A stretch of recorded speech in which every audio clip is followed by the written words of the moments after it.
अस्सलाम वालेकुम गाइस। आज मैं ज़र्दा पका रही थी तो मैंने कहा मैं आपसे भी शेयर करूं। ये मैंने पानी बॉयल होने रख दिया है। आधा किलो चावल मैंने घंटा पहले भिगो के रख दिए थे। और चीनी है 1.5 पा, आप ले लीजिएगा। गरी, बादाम, पिस्ता, काजू, किशमिश जो जो आपके पास अवेलेबल है वो सब चीज़ें। और ये छोटी इलायची है तड़के के लिए। सिरका है, नमक है और ऑयल है। ये ज़र्दा रंग है और ये नींबू है। जो पानी को बॉईल आ गया है, अब हम इसमें चावल डालने लगे हैं। चावल चावल डालेंगे। इससे पहले ये सिरका 1 चम्मच में डालूंगी। ये सिरका क्यों डालते हैं? इसलिए डालते हैं कि ताकि चावल टूटे ना, इसलिए डालते हैं। बाकी दूसरे चावल भी आप उबालें तो ऐसे ही करें। और ऑयल इसलिए डालते हैं कि ताकि पानी बार बार जो उबाले बाहर आते हैं वो ना आए। इसमें मैं डालूंगी नमक, डालेंगे हस्बे जायका। और कलर लोग बाद में डालते हैं दम देते वक्त, पर मैं इस तरीके से कलर डालूंगी। सारे के सारे चावल मेरे एक कलर के हो जाएंगे। और अब मैं इसमें चावल डाल के इन्हें बॉईल होने दूंगी। ये सारे चावल डाल लूंगी मैं इसमें। और ये बॉईल करके तो मैं इसके पिच उतारूंगी एक दफ़ा, चम्मच से ऊपर नीचे कर दूंगी। और ये देखिए मैं कलर साथ ही इसलिए डाल देती हूँ कि लोग बाद में भी डालते हैं दम देते वक्त, पर इस तरह डालने से एक तो आसानी रहती है।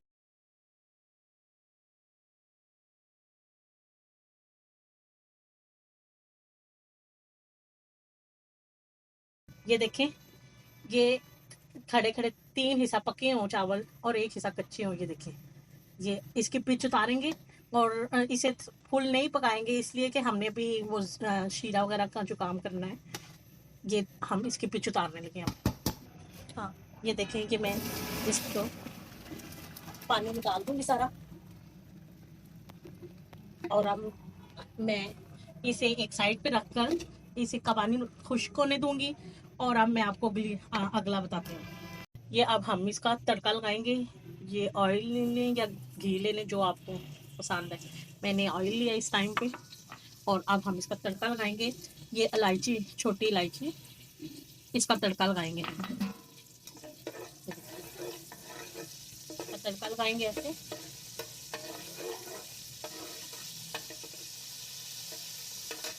लगाएंगे।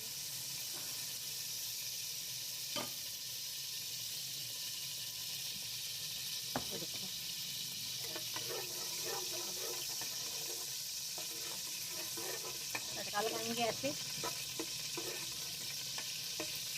इलायची खुशबू के लिए डालिए। और उबले हुए चावलों में नमक नहीं डालते, इसलिए डाला है कि वो उसका फ्लेवर बहुत अच्छा सा हो जाता है चीनी का और थोड़ा नमक का, तो टेस्ट में इजाफा होता है। आप करके देखिएगा। ये देखिए तड़का लग गया। ये इसमें मैं आधा ग्लास पानी डाल आधा ग्लास पानी डालते हैं इसको। इसे बॉईल आने देंगे और फिर हम इसमें जो चीनी रखी है वो डाल देंगे। ये देखिए ये हमारा तड़का लग गया है। इसमें हमने आधा ग्लास पानी डाली है। और इसमें हमने जो चीनी रखी थी वो सारी, बर्तन ये ध्यान रखें कि बर्तन अच्छी तरह खाली के क्योंकि कोई भी चीज़ ज़ाया नहीं करती। अब इसकी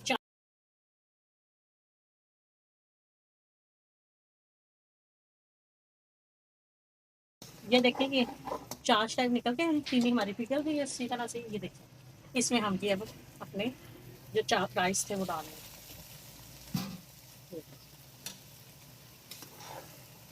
इसे ऊपर नीचे करेंगे अच्छी तरह से, आराम से हल्के हाथ से, ताकि चावल टूटे नहीं और चीनी ऊपर नीचे सही तरह सेट हो जाए। देख रहे हैं? ये देखिए, ये देखिए, आप देख रहे हैं ये थोड़ा थोड़ा सा पानी है। ये हल्का हल्का सूखता है तो फिर हम इसको दम देते हैं। देखिए ये आप देख रहे हैं, ये पानी कुचक हो गया और ये दम की कंडीशन पे आ गया। इस समय पे आकर हम ये जो गरी बादाम, किशमिश वगैरह सारा कुछ डाल के इसे दम देते हैं। सारा डाल देंगे।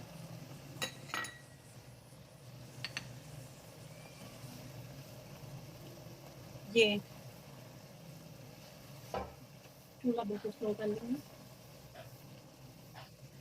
चूल्हा बिल्कुल स्लो कर लेंगे और ये ऐसे करके इसको हम दम दे देंगे। हल्की आंच पे दम पे रख देंगे 5 मिनट के लिए, फिर आपसे दिखाती हूँ। ये देखिए, ये खुशबू आ रही है और ये तकरीबन हमारे चावल हो गए हैं। अब हम इसे उतार लेंगे। अब हम इसे उतार लेते हैं, साइड पे कर लेते हैं, और अब हम इसे डिश आउट करेंगे। ये देखिए, इसको आराम से इसका दम उठा लेंगे हम, और इसे हम, ये देखें कितने खूबसूरत इसकी शक्ल आई है, खड़े खड़े चावल हैं, और ये गरीब बादाम ऊपर नज़र आ रहा है। इसे अब मैं डिश आउट करके आपको दिखाती हूँ। ये देखें नाज़रीन, ये मैंने डिश आउट किए हैं, और देखिए इसकी शक्ल कितनी खूबसूरत लग रही है। ये बहुत मज़ेदार है। इसे बनाइएगा और पकाइएगा और फिर मुझे बताइए